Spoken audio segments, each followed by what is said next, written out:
esencia de las cosas. Solo así se construye conocimiento, solo así se puede avanzar. No hay ningún otro lado. La cárcel está en nuestra cabeza. Informémonos, chicos, por favor, hagamos conciencia. Sabremos lo que nos estamos metiendo al cuerpo. El tiempo nos absorbe, el tiempo nos consume. Tenemos que hacer muchas cosas. Esa es la competitividad en este mundo capitalista. Pero ¿qué vamos a decidir hacer? ¿Vamos a ponerle un alto a esto? La decisión es nuestra. Este café reúne a gente que piensa y reflexiona sin censura. Si no estás acostumbrado, cambia de canal. Un cafecito más.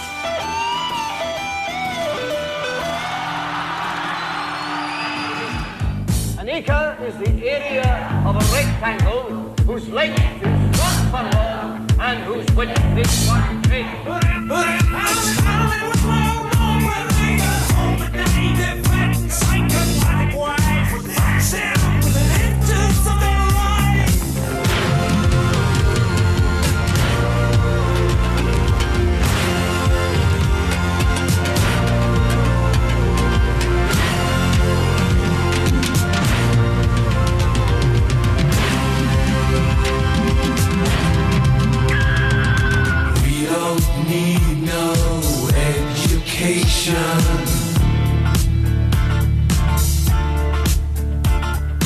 We don't need no thought control.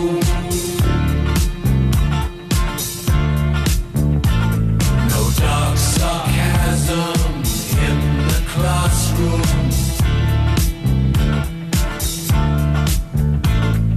Teacher, leave them kids alone.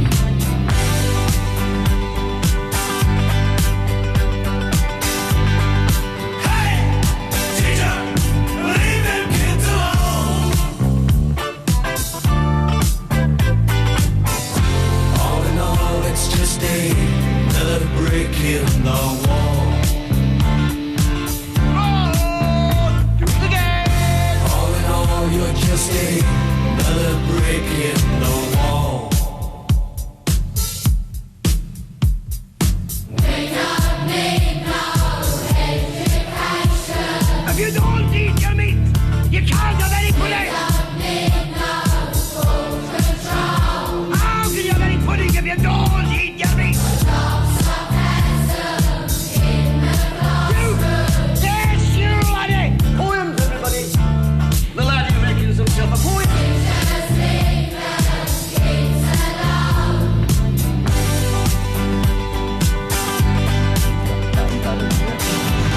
Si vos ya lo habías visto, fíjate. Es una de mis bandas favoritas, el tema me identifica mucho. We don't need no education, no necesitamos educación, menos una educación vertical que nos impone un modelo de vida en el cual no nos identificamos, no nos da trabajo y no nos da seguridad ni salud, y etcétera, etcétera, etcétera. Me encanta el video, vamos Pink Floyd. Es demasiado bueno, la parte ubicas del uniforme o cuando los meten así al boliche para hacer carne, me fascina porque es básicamente lo que han hecho con nosotros desde nuestras generaciones, ¿no? Impartiéndonos este tipo de educación colona. Yo creo que la mejor partecita es la parte donde hay los alumnos se rebelan y empiezan a destrozar todo. Sí, buenísimo. Esa es la mejor porque a mí hubiera querido hacer lo mismo en colegio. Te llena de fuego, claro, es como... Sí, pero ¿saben qué? Es más o menos un poquito lo que te decía, me hace recuerdo a... Hace como unos 7 años yo trabajaba en banco, ya igual usaba mi terno, mi corbata. ¿En qué lugar no has trabajado? Yo soy pues hecho de todo. Y sabes, he sentido, antes yo estaba en un colegio, he estado en varios colegios, uno de ellos que era bien conservador, de esos colegios conservadores de acá, y me hacían usar uniforme con corbata, y la corbata tenía que estar hasta arriba, ubicas. Y la falda tenía que ser... 4 dedos más abajo de la rodilla, la media más, o sea, bien complicado, ¿no ve? Y lo más, no sé, viendo este video me pongo a pensar y recuerdo como cuando estaba en colegio tenía que ir así toda vertical, qué sé yo, así, acartonada y además, como se dice, homogeneizada, así como igualita a los demás. Masa. Y mi llegada al banco ha sido exactamente eso. Entonces, para mí es como que todo este sistema educativo lo que está tratando de hacer es, ¿no? llevar este modelo de alumnos a la fábrica. Es como si nos hicieran una producción en masa. Claro. Porque además los cursos, ¿no? ¿Cuántos y cuántos somos? En mi curso éramos como 45 en ese colegio, que era súper... Y además eran A, B y C, ¿te imaginas? Wow. ¿Cómo puedes enseñar a 45 personas? No sé. Claro, es complicado, ¿no? O sea, yo creo que el video, bueno, volviendo a lo del video, el video sintetiza lo que es nuestra frustración en muchos casos o decepción de un sistema educativo, ¿no? Porque también estamos hablando del sistema, ¿no? Porque hay profesores y hay profesores. Hay profesores malísimos, hay profesores geniales, ¿no? Y justamente es de lo que queremos hablar hoy día, ¿no? Concretamente, ¿cuál es la cuestión de la educación? O sea, una crítica a la educación, porque todos hemos sido, digamos, víctimas y partícipes o hasta cómplices de lo que es esto que llamamos educación.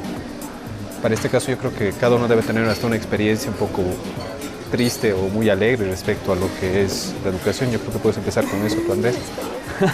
Con una experiencia educativa, o sea, algo que te pasó en el colegio. Ahorita vengo, voy a ir a la mesa. Algo Estamos triste. cuates. Lo que tú quieras, triste, alegre. Bueno, a ver, ¿qué te puedo decir? Yo creo que no se puede desvincular la formación académica de la formación humana.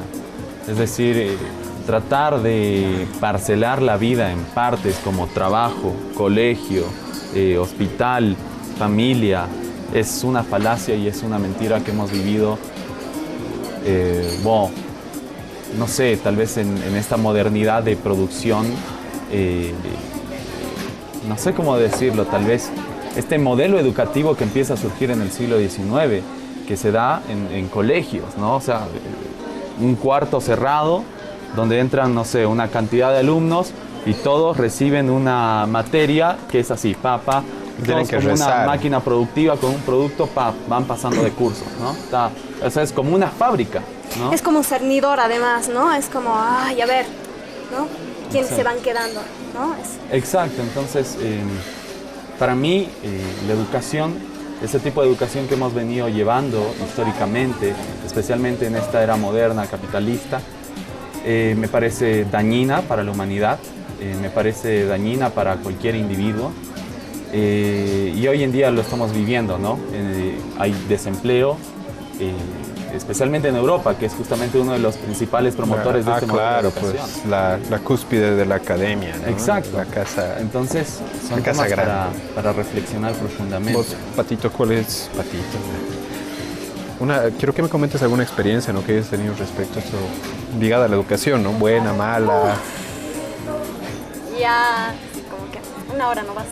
No excedas en detalles. No voy a exceder en detalles. Bueno, yo he estado en varios colegios y creo que básicamente ha sido ese el problema, porque yo no lograba adaptarme a ese sistema porque nunca me ha gustado la educación vertical, ¿no? Y es lo que básicamente Paulo Freire dice, es que más adelante vamos a charlar sobre él, ¿no? Sí. Lo que él dice es que el educador en el sistema convencional, por así decirlo, ¿no? Es la persona que más sabe y él está depositando su conocimiento, ve a los alumnos, ¿no es cierto?, como una olla vacía, ¿no? Claro. En la que está simplemente vaciando contenido, Claro, nada por eso más. es el alumno, ¿no? El no iluminado, Exacto. tienes que darle luz, el profesor. Exacto, entonces es como que yo he tenido así tantos problemas en los colegios conservadores en los que he estado, justamente porque yo no podía ejercer mi libertad de decidir, de ser lo que soy, ¿lo ve? Desde las aulas, imposible, ¿no? O sea, y ha sido bien complicado hasta que he llegado en mi último año lo he hecho en el Colesur. He amado mucho ese colegio, a pesar de que No vale como propaganda. no es propaganda, no, pero a lo que me voy es que era un lugar donde un poquito yo podía ser más yo, qué sé yo, me gustaban las letras, el arte, y podía hacerlo y podía estudiarlo con mucha más libertad, por ejemplo, ¿no? Ya. Yo creo que... Ya. Y yo creo que podemos llamar a alguien, ¿no? Para que hablemos mejor sobre eso. Eso te iba a comentar, he ido un cachito a ofrecerles unos cafecitos a mis cuates, y Ya. tengo dos de mis cuates que son profesores ahí. ¡Qué coincidencia! ¡Qué coincidencia! ¿No? Pero le haremos pasar el Chelito. Ya, dale, por favor. ¿Cómo es, Chelito? Pásate por la barra. ¿Qué Por tal? favor. ¿Qué onda? ¿Qué tal, Patín? ¿Tal? Chelito, ¿todo bien? ¿Todo bien? Sí, aquí estamos hablando sobre esta cuestión de la educación, ¿no? Y quisiéramos pues estamos ahorita criticándola, ¿no? Porque nosotros creo que hemos tenido varias experiencias y buenas, pero más se nos han quedado las malas experiencias, ¿no? Entonces no sé qué comentario nos puedes dar respecto a esta cuestión de la educación, para ti o alguna noción que tengas. Después vamos a entrar en otros temas, ¿no? Pero de introducción, ¿cuál es tu noción sobre la educación boliviana? Creo que a mí también se me han quedado las malas, más que las buenas, aunque también uno la pasa bien, pero las malas siempre te marcan y son también las que más te hacen crecer. Sí, es cierto. Yo creo que la educación universal, a todo el género, masculino, femenino, es un avance en Bolivia, pero de eso ya hace mucho tiempo. Ahora han surgido otros problemas. Hay muchas escuelas fiscales que tienen un nivel muy bajo, no tienen competencia los chicos que salen de las universidades, de los colegios públicos, con los chicos que salen de los colegios privados. La diferencia es enorme. O sea, los chicos que salen del público tienen que patalear 3 años en los prefacultativos y los chicos que salen del colegio privado entran en el examen directo. Y esa es una gran desventaja porque son 12, 13 años, 11 años que has estado y no has hecho mucho, no has aprendido mucho. Tal vez has ganado ciertas habilidades sociales, que eso es lo que más se valora del colegio, ¿no? Estar con los amigos. Pero yo creo que la parte académica es un gran problema. Es un gran problema. Tú eres profesor de filosofía, ¿verdad? Sí, yo soy profesor de filosofía. Me gusta mi materia. Creo que todos los que han estudiado filosofía lo hacen realmente por pasión, no hay otra. Y recién estoy empezando a hacer mis primeras armas como profesor. Me gusta enseñar. Creo que la relación que uno tiene con los alumnos es algo que no te lo pueden pagar. O sea, te lo llevas para bien o para mal toda la vida y aprendes un montón. ¿Cómo aplicas esa tu experiencia de alumno en el colegio, ¿no? Ahora como profesor? ¿Qué haces, por ejemplo, para cambiar un poco ese estilo de educar que tenemos? Traumas. Sí, intento no poner tanta distancia entre la autoridad del profesor y el alumno. Creo que el profesor tiene que mantener su autoridad, los alumnos deben reconocer su autoridad, pero eso no significa tiranía. Yo creo que hay una confusión ahí. La autoridad te tiene que ayudar a crecer y la tiranía es todo lo contrario. Te dice haz esto, y cuando te deja de decir qué haces, no sabes qué hacer. Entonces intento mantener mi posición de autoridad, pero al mismo tiempo no crear un vínculo distante con mis alumnos. Intento ser más accesible, intento siempre estar actualizado, darles cosas que están pasando ahora.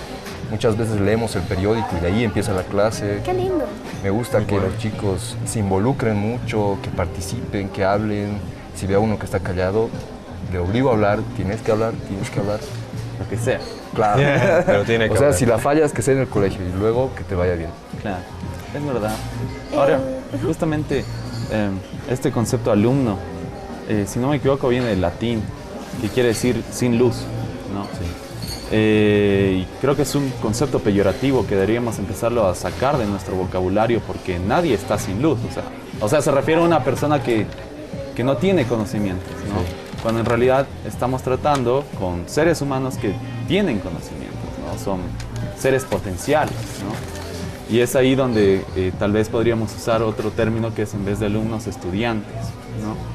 Y es ahí justamente que hablábamos con Pato, que hoy en día surgen nuevas tendencias como, bueno, no son nuevas en realidad, ya desde los años 70 existe este pedagogo como Paulo Freire, que él va a promover lo que va a ser una educación más horizontal, o sea, el profesor y el estudiante aprenden mutuamente, el profesor enseña y aprende, y el estudiante aprende, pero también le va a dar nuevos elementos al docente con los que tratar, ¿no? Entonces, ahí el Paulo Freire nos habla de lo que dice es no hay docencia sin discencia. Es decir, no existe el proceso de aprendizaje sin la crítica, ¿no? Y ahí justamente viene lo que es la crítica, ¿no? Y en este sentido, quería preguntarte, se ha aplicado una nueva ley en Bolivia. Esta ley, Avelino Ciñani y Elizardo Pérez, lo que trata es justamente tratar de aplicar esta visión más horizontal y armónica de la educación, donde la educación vaya con los principios de comunidad y productividad. Es decir, que las currículas que se vayan a enseñar, por ejemplo, en una comunidad en Warisata, las materias, el tipo de educación vaya en torno a su medio de vida, ¿entiendes? Claro, ese es un avance, porque que a un niño que está aprendiendo a leer tú le muestres una jirafa y que nunca ha visto una jirafa en el altiplano, le conviene ver una llama, le conviene ver una oveja, le conviene ver un cóndor. Yo creo que ese es un avance.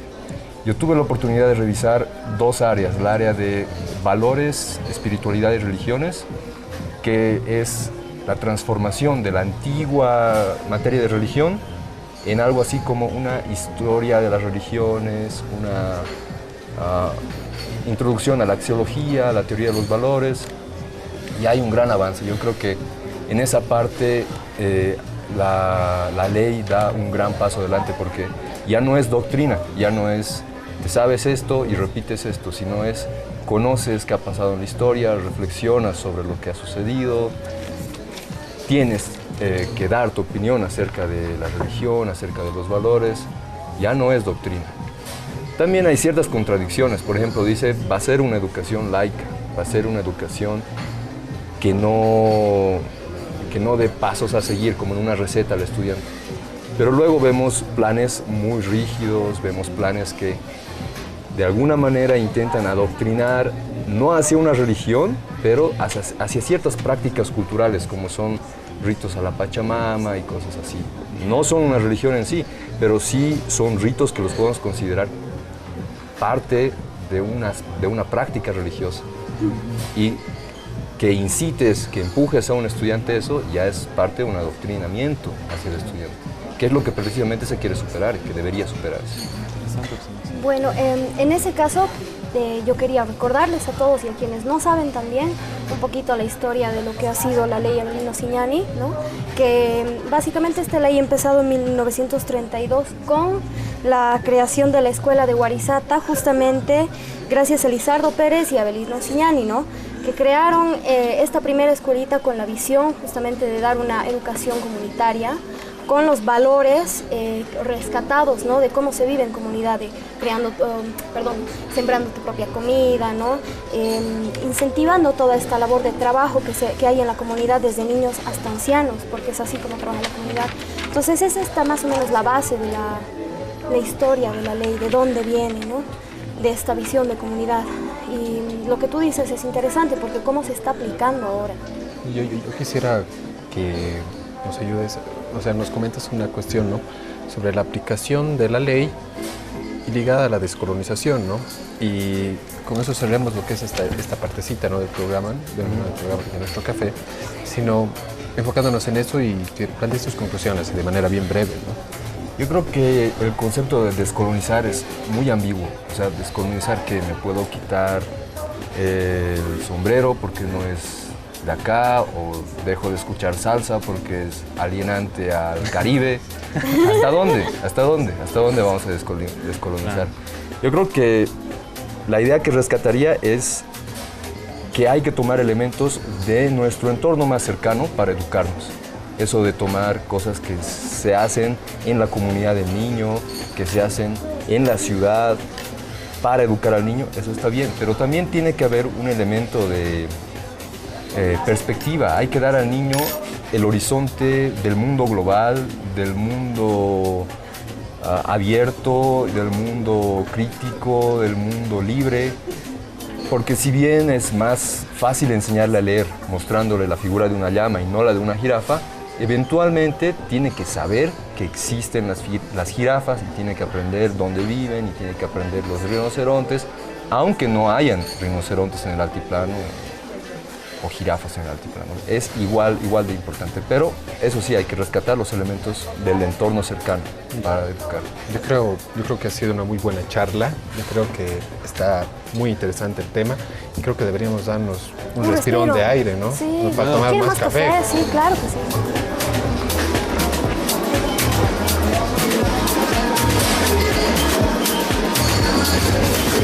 Pedagogía humanista. La finalidad del humanista no es gobernar almas, sino formar a los estudiantes en las tomas de decisiones en distintos ámbitos donde el respeto a los derechos humanos es lo más importante. La educación integral o humanista es el desarrollo de todas las posibilidades de una persona, preparándola tanto para el mundo de la reflexión como para el mundo del trabajo.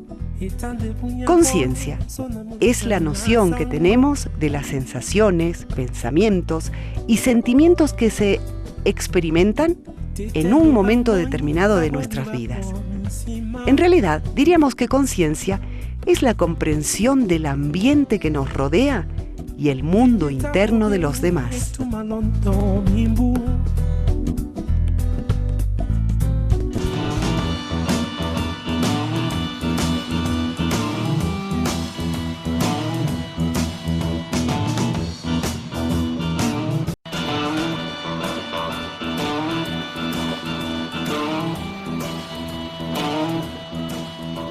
Continuamos hablando con esto de la educación, estamos haciendo un análisis crítico, ¿no?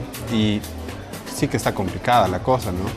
Cada vez tenemos más conclusiones y cada vez llegamos a más puntos que es necesario aportar, ¿no? Sí, pero creo que hay una convergencia por ahí, ¿no? Creo que...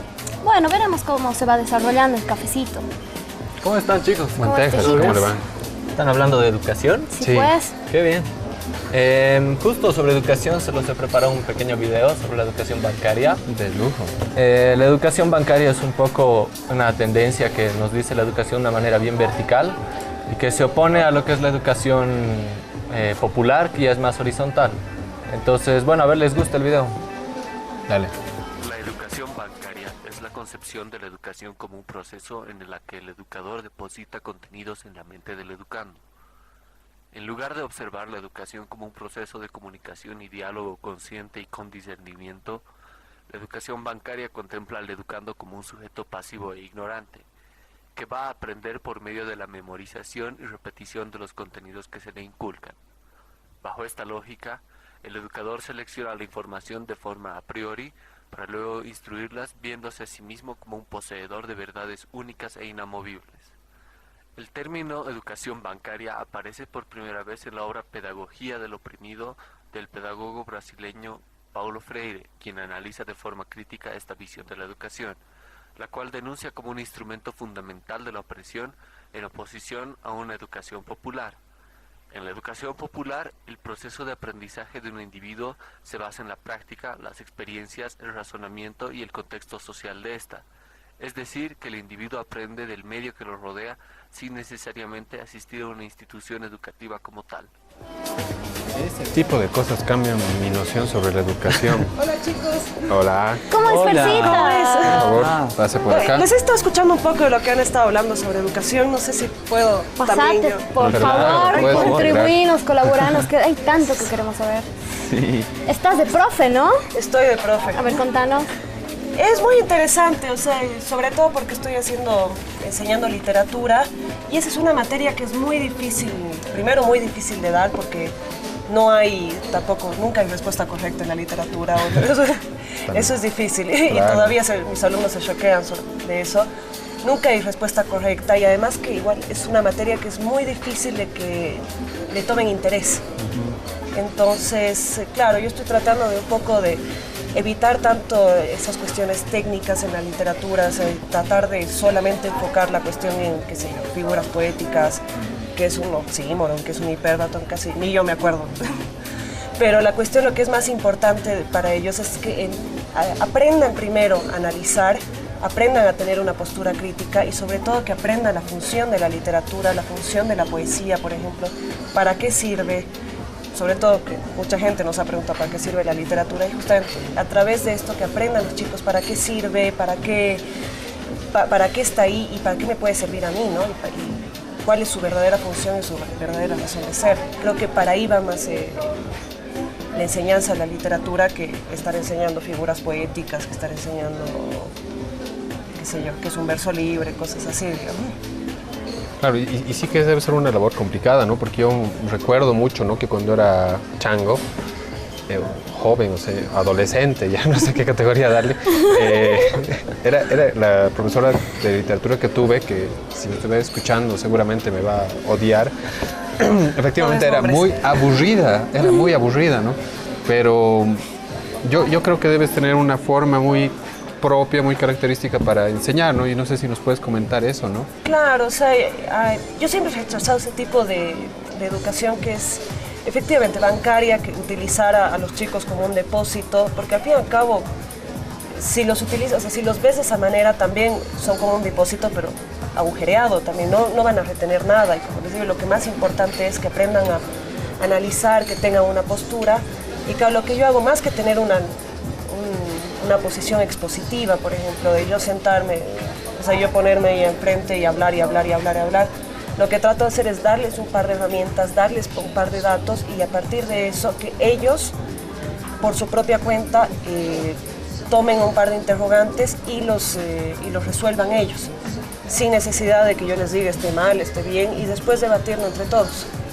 Ya, yo me imagino que debe ser también un poco difícil para vos tratar de dar una educación horizontal cuando el sistema en el que estás no es tan horizontal, ¿no? Claro. Entonces debes tener tus restricciones y tus limitaciones, me imagino.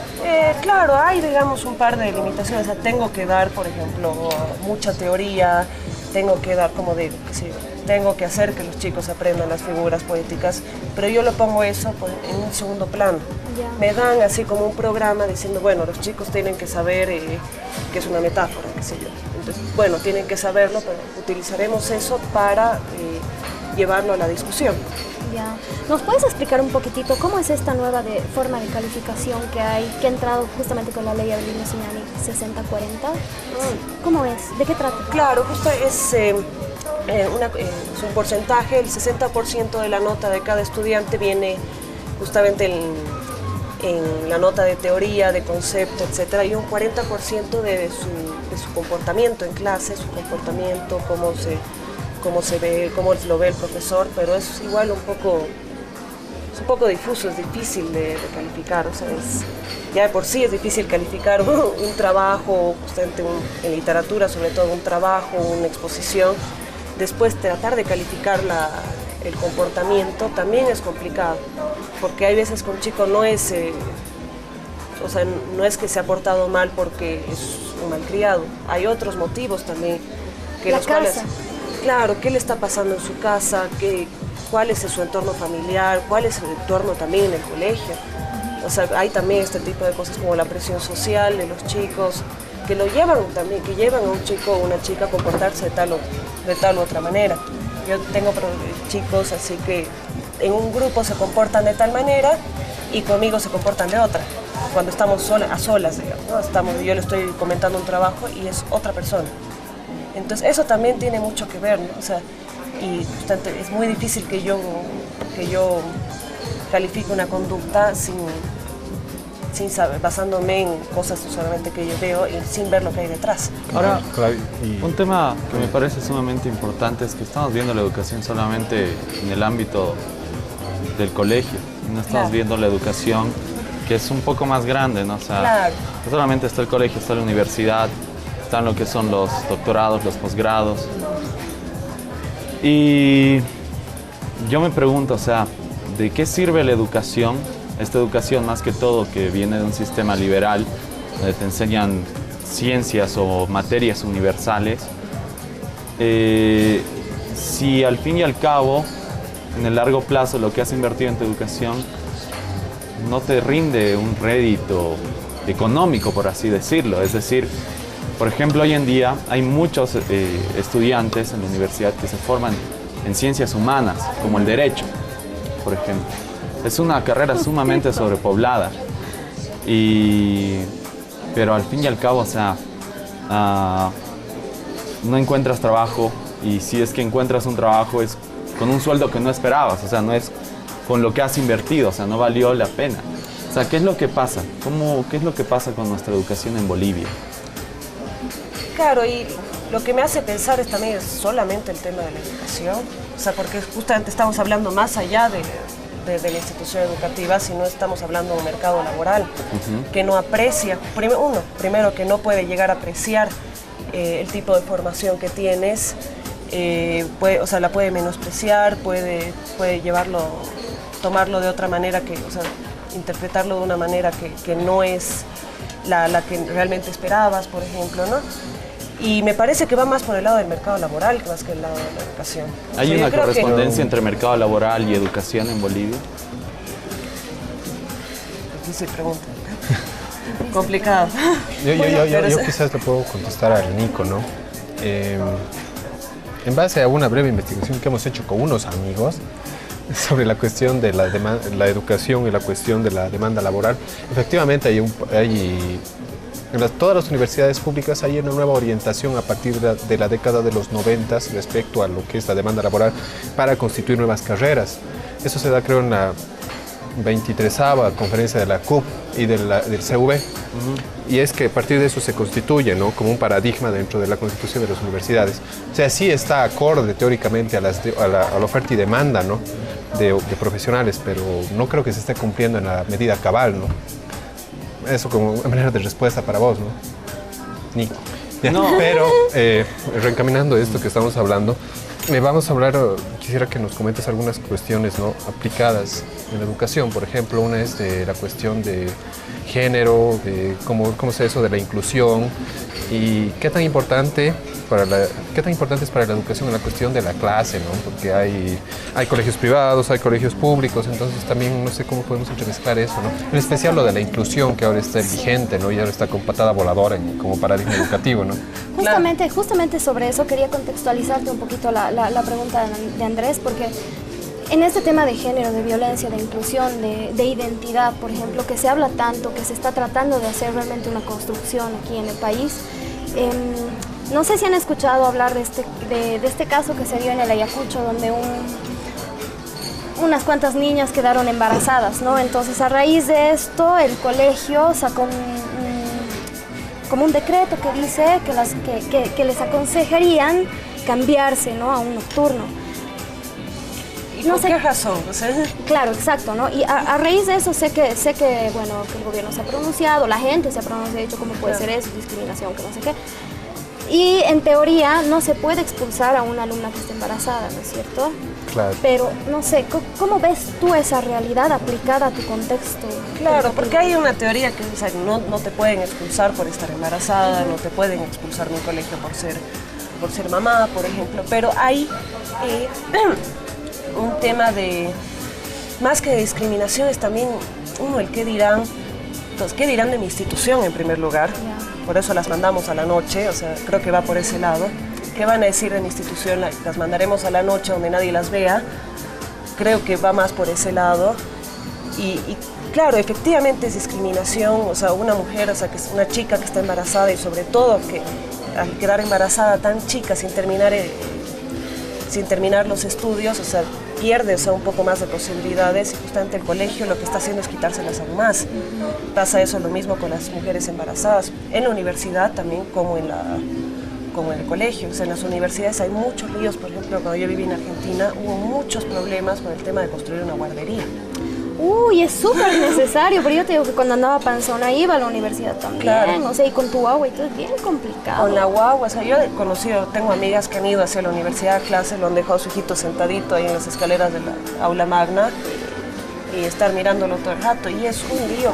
Y eso limita mucho, y lo que limita es a las mujeres. Exacto, limita a tu libertad de decidir, ¿verdad? Claro, o sea, si has decidido tener este bebé, bueno, o sea, y voy a continuar, o sea, si yo decido tener mi bebé y voy a continuar con mis estudios, pero también la institución tiene que darme herramientas y tiene que pensar en este tipo de cosas. Claro.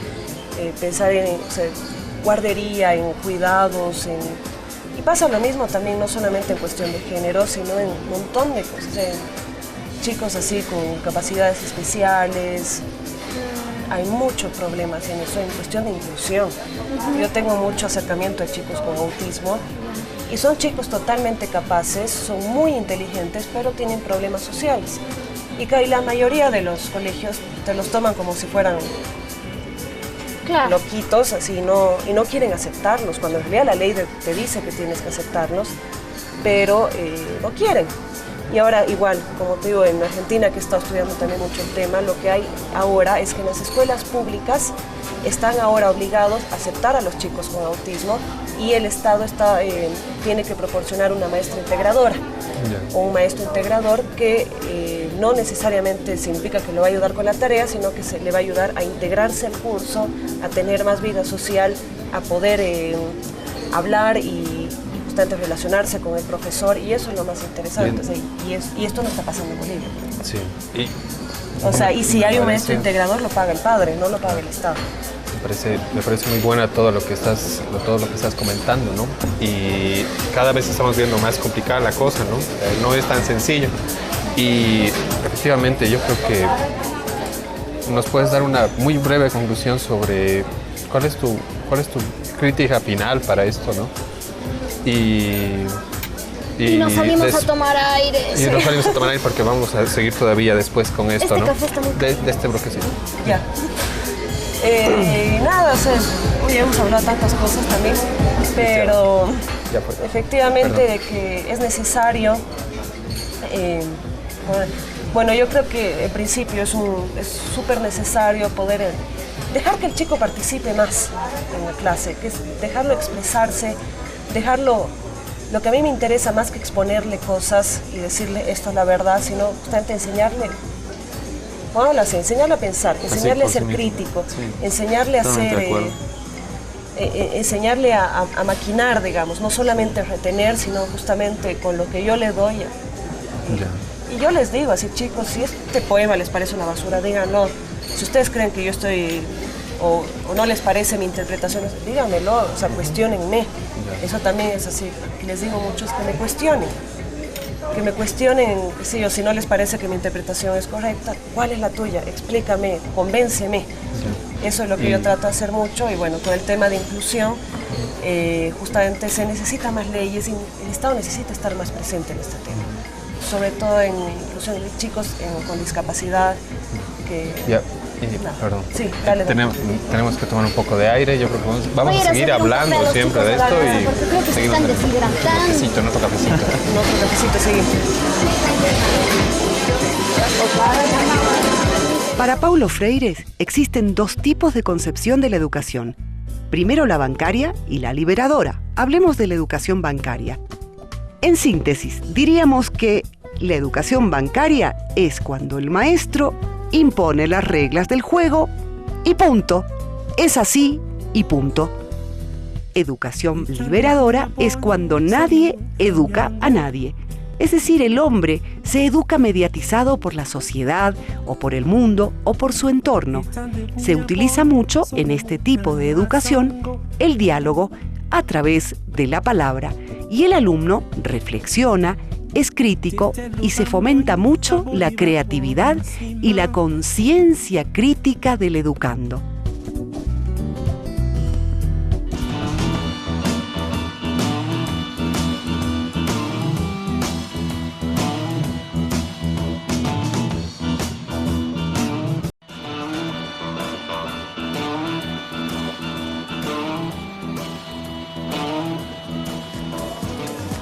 Bueno, una vez más en esta tarde de cafecito de jóvenes, hemos hablado sobre educación, un tema para adultos,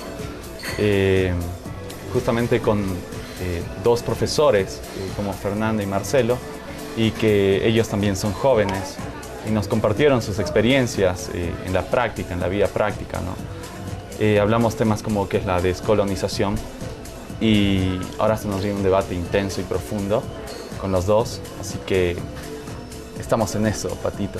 Buenísimo. Qué bien que estás aquí, qué bien que estamos tomando un cafecito. Y bueno, ¿no? Seguiremos con tus conclusiones y ¿cómo es, Chelito? Chicos, ¿cafecito? Claro, venite. Cafecito. ¿Cómo no? Café.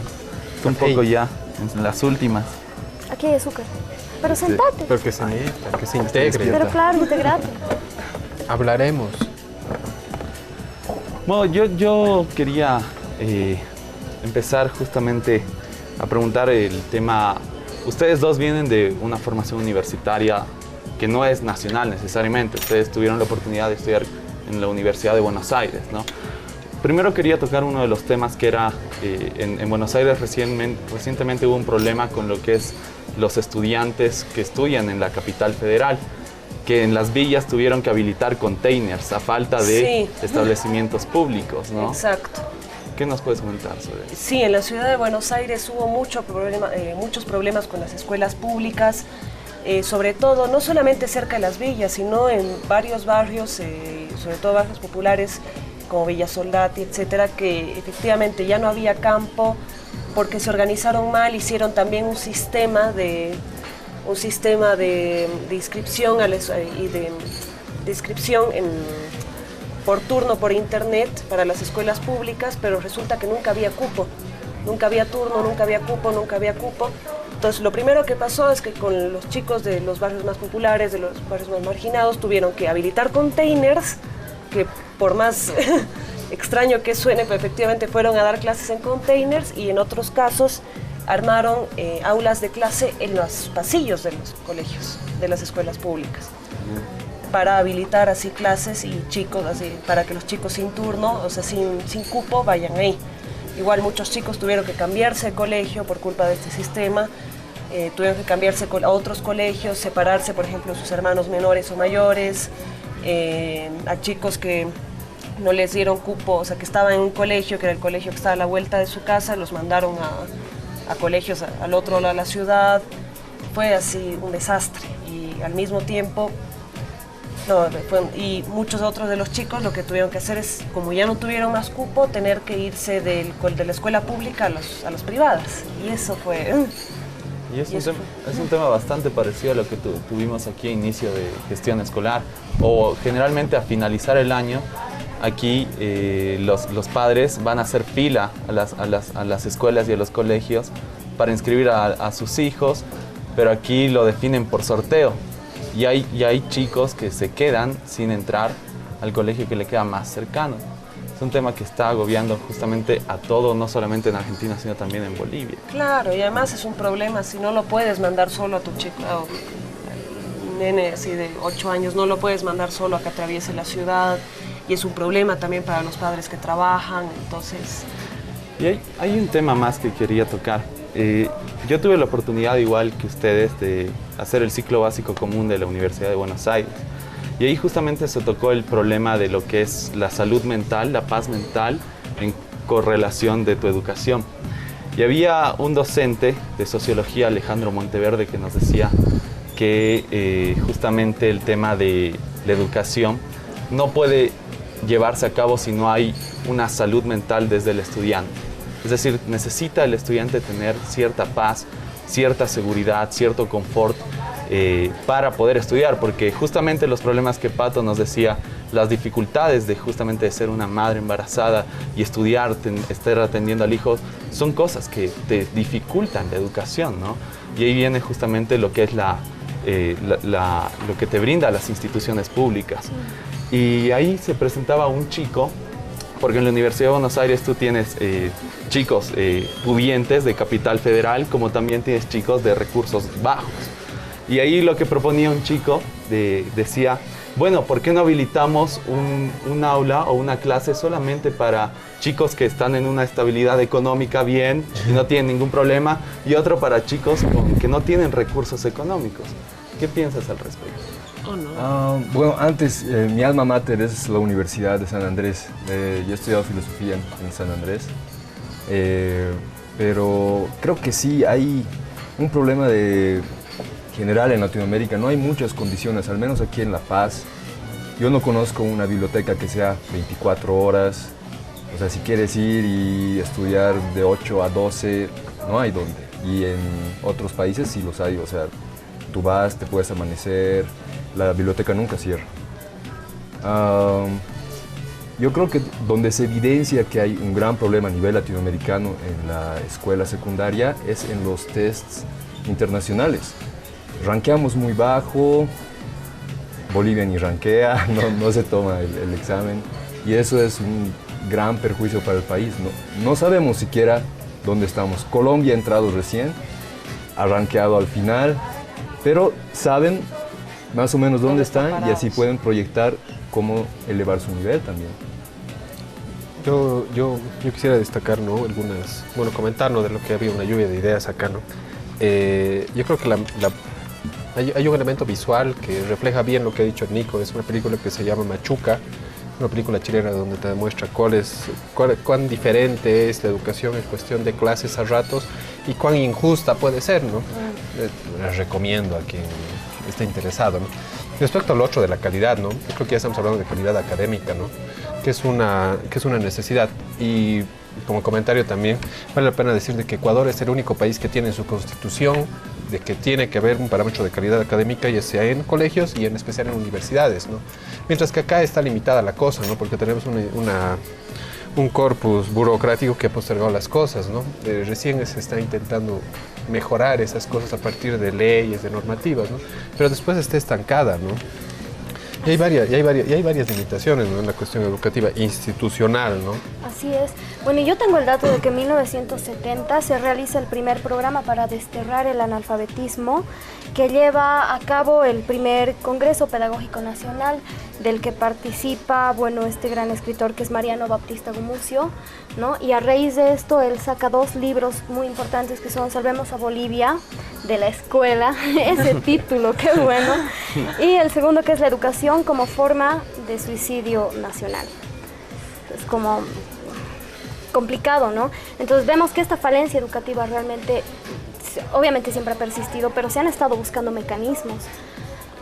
Y bueno, ¿y cómo anda la cosa ahora, no? No sé, ustedes dos pueden darnos un acercamiento acerca de esto desde sus aulas, por ejemplo. A mí me gustaría ver un cambio radical en educación. Me gustaría ver un cambio que esté proyectado no a 5 o 10 años, que esté proyectado 100 años. Genial. Mínimo. ¿Por qué? Porque el mundo está cambiando muy rápido. Necesitamos adaptarnos, ponernos a la par, proyectarnos y de ahí pensar el futuro. Yo creo que colegios experimentales, escuelas que tienen otro tipo de enfoque de cómo debe ser la educación, que son así cosas súper distintas. El alumno va cuando tiene las ganas, estudia, cuando tiene la voluntad, no cuando está enfermo, no cuando está... No hay el problema de que está enfermo y se pierde una clase, se pierde un examen. Y los resultados son increíbles. Los chicos hacen en 1 año lo que otros hacen en 3 años. Genial. Yo quiero comentar una cosita chiquita que es bien anecdótica. Chiquitita. Es bien interesante porque si tú te das cuenta, los grandes pensadores del siglo XVII, XVIII, XIX, donde no existía todavía un tipo de educación como la que tenemos hoy en día, de asistir a un determinado horario, justamente practicaban este tipo de educación que tú estás diciendo. Era una educación libre, era una educación que se las brindaban desde sus familias. Obviamente que eran chicos con recursos económicos, ¿no? Claro. Pero esta libertad permitía desenvolver a partir de sus capacidades una educación, pues, armónica. Ese concepto de libre es bien complicado porque la libertad siempre está asociada, subyugada a quién te está patrocinando eso, ¿no? O sea, finalmente, ¿quién está pagando por tu educación? Pero bueno, aquí se están olvidando la conclusión de la Fernanda. Exacto. Para que ya cortemos esto.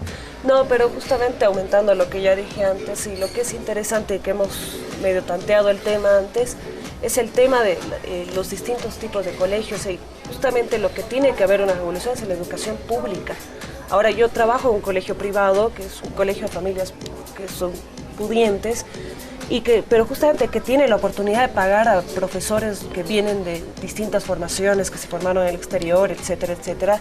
Tiene la oportunidad de agarrarse a grandes profesores y ponerlos en su colegio para proyectar su colegio más allá. Pero todo esto tiene que venir a la educación pública, no solamente puede estar dividido en la cuestión de la educación privada y la educación pública. Y tiene que haber pues una revolución ahí sobre todo. Y justamente una cierta intervención también. Sí. Cierta intervención, me gusta esa palabra. Sí, es que siempre la temática está muy buena, ¿no? Pero lamentablemente ya tenemos que cerrar el tema y el tener el café de ciencia, ¿no? Pero antes de irnos, ¿qué estás haciendo? Yo quiero recomendar una cosa, ¿no? A ver. Debo obedecer al profesor. Dice, escuchen chicos. Voy a tomar una foto así. Por favor. Lo puedo poner así como un wallpaper en mí. Por favor. Chicos, no se Para tus olviden. Va a venir saluditos. en mi clase. Está bueno. Y yo creo que podemos hacer un cierrecito de esto con un breve comentario así para terminar esto, ¿no? Recomendación, comentario, amenaza, insulto. Bueno. Receta de Todos en cocina. televisión. Nada, justamente, bueno, termino así de comentar. Tiene que haber, creo, un gran cambio en la educación pública. Justamente estamos hablando hace un rato de que tienen que haber colegios acá como el Nacional de Buenos Aires, por ejemplo, que es un nivel, es pública, es gratuita, te prepara para ir a la Universidad de Buenos Aires y tiene el mejor nivel de la ciudad, tiene mucho más nivel que cualquier colegio privado, por ejemplo, que sea colegios como los colegios internacionales que hay, tiene el mismo nivel y hasta mejor. Y creo que eso también tenemos que implementar acá. Hace un ratito estábamos hablando de eso. Y es interesante, o sea, hacer un colegio que puede que dependa de la universidad, como depende el Nacional de Buenos Aires de la UBA, pero puede depender de la universidad, puede depender del Estado, pero tiene que ser educación pública de nivel. Marce. A mí me gustaría cerrar recordando que la educación la hemos creado nosotros, la hemos creado los hombres. Está hasta donde podamos soñarla, hasta donde podamos pensar qué tipo de hombre queremos formar, cómo lo vamos a formar, para qué lo queremos formar. Yo creo que en Bolivia se da la oportunidad, hay mucha esperanza de pensar, repensar las cosas desde las raíces y pensar otra vez qué queremos de nuestros chicos, hasta dónde queremos que lleguen, cómo queremos enseñarles y cuestionarnos si estamos haciendo bien las cosas, ver qué están haciendo otros, ver si están haciendo bien las cosas, si están haciendo mal las cosas y atrevernos a soñar en grande, soñar una educación realmente distinta, que sea un avance, una inversión a 50, 100 años para el país. Yo creo que los mensajes han sido muy optimistas y también muy duros de cierta forma y es la mejor manera de que cerremos este tema, ¿no? Que está muy interesante. Y yo creo que nos vamos a tomar un poco de aire, pero antes recordarnos de que tenemos reprise los sábados y domingos a las 5:30, si no me equivoco, y será hasta otra, yo creo, ¿no? No se olviden buscarnos en Facebook, tenemos una página en Facebook y bueno, ahí estamos descargando datos, estamos haciendo preguntas, queremos que todos participen. No se olviden ahí en la casa, bajen sus comentarios, pongan posts. Si tienen algún libro interesante que compartir, hay que hacerlo, ¿no? La idea es compartir. Y nos vamos viendo el video, ¿no? Cómo educar el estilo Paulo Freire, ¿no? Que es uno que se los recomiendo. Gracias, Fernanda. Gracias, Marcelo. Claro. Bueno, gracias a ustedes. Sí. Terminaremos. Chin, chin. Chin, chin.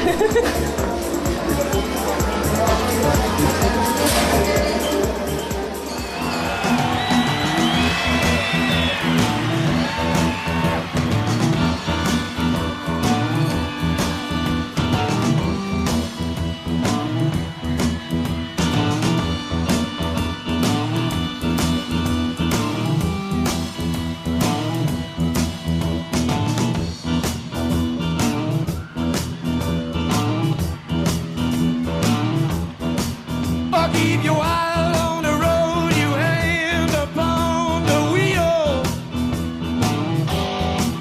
I'll keep your eyes on the road, you hand upon.